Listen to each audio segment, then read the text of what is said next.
it's time for SME. And with us we have Dr. Adeleke Adesina. Now he is a life and business systems coach and the founder of the Adeleke Adesina company. Now this company helps business owners structure their business processes for optimal performance and of course profit. We're very, very key on profit, especially because the whole aim of this is to be eventually financially free. Now he is a certified business systems innovator from the Systems Academy of Certified Management Consultants from the School of Consulting.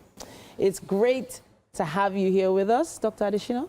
Thank you for having me here today. All right. So Yes. for those that don't understand what you mean by systems, what are business systems? What is a basic layman's definition of it? Okay.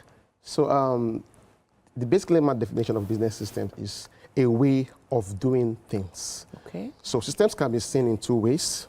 You can see systems as a body, just like the human body, Okay. you know, as set of interconnected elements that are working together to keep us alive, right? Okay. When you eat the food, for example, now, Yeah. there's a system that digests the food, you know, Yeah. breaks it down. Yeah. The circulatory system takes the nutrient, oxygen around the body. That is a system, Yeah. right? And your business is a system too, because it has all these other systems working together. Sales, operations, marketing, product design, all working together. That is one dimension to systems thinking. Okay. Then you can also see systems as a way of doing things in your business. Okay. So I wake up every morning and I open my shop. Yes. I bring out all the items that I usually put on the display. Yes. I bring out the display case itself first. Yes. Then I put the things inside the display case. Yes. Right? Then I put on the gen, I put on the lights, I clean. That's a system for That's me. a system. That is a way of doing things in your business every day. So you do that routinely, day to day, day in, day out. Yeah. Right? So now, let's say you now employ a storekeeper or a manager, you know, who is to help you do that. So what you need to do to free yourself is to not document those processes, the step by step to what you do on a daily basis, so that when you bring in a new storekeeper, you just onboard that person and then take that person through that process so that that person can run that process whether you are there or not. Fantastic. So I love the way you've broken it down. So for instance, maybe I decide to open another shop in another market. And based on the system I had in the first market where I had my shop, business was doing well, people liked my show glass and my items on display and the way I'm there on time every day. Someone is replicating this for me at another market. Exactly. So this system, you say, needs to be documented. Yes, it needs to be documented, and that is where the challenge is.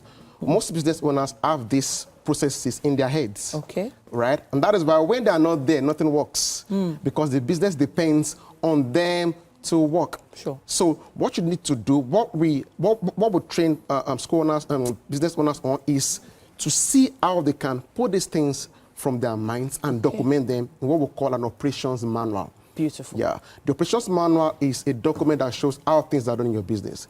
The same way when you buy a new TV set or a generator set, it comes with the owner's manual. Sure. So with that manual, you can troubleshoot at any time. You can follow through that manual to operate that device. I remember when you bought your first phone, you know, maybe you have to just study the manual. Go through the manual. Yes. So imagine your business as a product like that too, right? That can work profitably without you having to be there, because there is a manual that shows how everything in that business is done. Okay, so I'm thinking let's talk about an example of maybe a restaurant. Yes. Maybe this restaurant is it specializes on native foods. Yes. Swallows, soups, stews, and the like. And you want to expand this business, for instance. It's been going well. There's a particular flavor your customers like. So how do I put a system in place where someone goes to my second outlet, my second branch, somewhere else, and has the same flavor, has the same experience? Yes, fantastic. That is the power of systems. Okay. So what you need to do is, first, you identify what are all the processes that keep your business running. There is a way you prepare your meals, right, that makes it taste that nice. Yeah. So what you need to do is to document that process. Okay. Right. I'll give a typical example, you know, of McDonald's, right? Sure. You know, McDonald's run this system, but they run a franchise system where all of the way they make their hamburgers, their milkshakers, everything has been, everything has been documented, such that anybody who comes in, a college graduate, can operate that process and make the hamburger. And the hamburger that you get to eat in Tennessee will taste exactly the same way, maybe as the hamburger in Canada, maybe Vancouver, Canada, because it has gone through a structured process. So, and to do that, I have a free guide where I give entrepreneurs, there are 12 steps to doing that. Okay. To creating these systems in your business. First, like I mentioned, you identify all the processes you want to systemize. Okay. So let's say you want to systemize how you take order. How you take orders from customers. From customers. Okay. Right. So what are the steps that are involved in taking that order? Right. You identify the order system. Right. Then the next thing you do is, what is the objective of this system? Okay. To take orders as fast as possible, to avoid queue in, and maybe avoid mistakes. Avoid mistakes too. Yes. Sure. Right. So can I stop you there? Because I'm thinking of people that maybe their system hasn't actually been working so well. Maybe they've had a system in place and they've documented it, and things are evolving. Times are changing. What used to work 5 years ago is not working as well as it should anymore. Maybe because of the internet, maybe because there's competition, maybe, for different reasons. How do you then begin to evolve or change this system? Okay.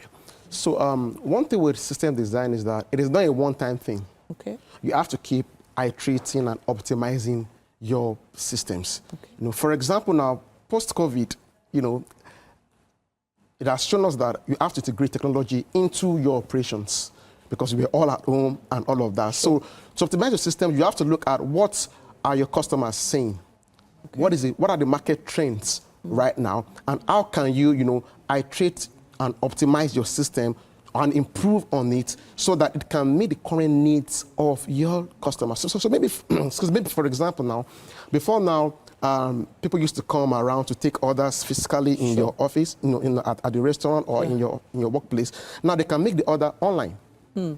Without having to come down, then you deliver it to them online, rather than coming down to the restaurant to pick it up.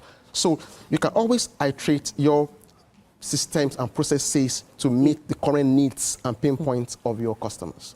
Okay, so I know that internationally some of the most successful companies have, put together some systems, but then again, some may be wary of this system being replicated by others. Or not just replicated, copied and even maybe done better. So a lot of people are wary of putting everything on paper, putting the special formula for their drink, for instance, on paper, because they don't want it to be stolen. So how do you guard against that, as quickly as you can? Okay, so one way you can guide against that is to copyright your systems. Okay. Right, you can protect your systems by trademarking your processes. Okay. Right, that way it is protected. It is protected. Take for example the Coca-Cola formula. For example now, right? No other cola drinks tastes like Coca-Cola. Sure. Why? Because that formula has been kept and has been trademarked. Okay.